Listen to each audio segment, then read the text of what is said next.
even though we just looked at heart disease, the #1 killer in the world today, diabetes is not as much a killer, but it's a debilitating disease.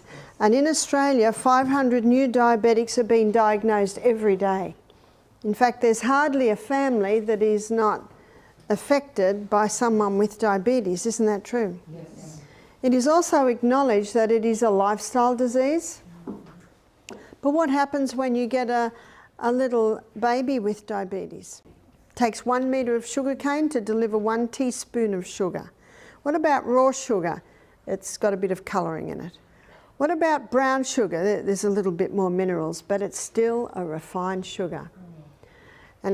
And so really, if you want to eat something like, say someone has a can of Coca-Cola, there's about 6 teaspoons of sugar in that. That's 6 metres of sugar cane. Can you see how this is such a great way to manage weight?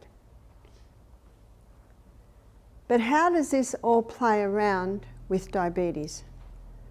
One of the reasons diabetes even happens is because these get the blood sugar level up very high, very fast.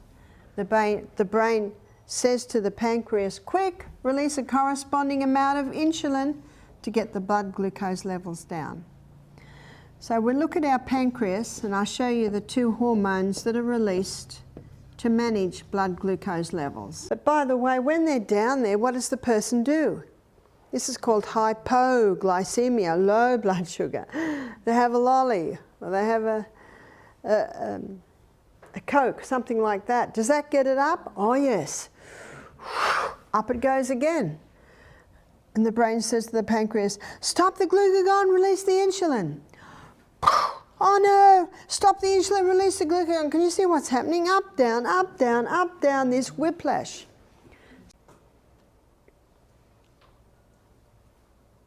So let me tell you the story of a man that came to our program. Dan was only 19. He had type 1 diabetes. He said to me, my doctor said my pancreas is dead. He was on 90 units of insulin a day. So I investigated. Why? Why did this young man have diabetes? At the age of 15, he had a chest cold. He didn't know about flu bombs and our cough mixtures. But it was stubborn.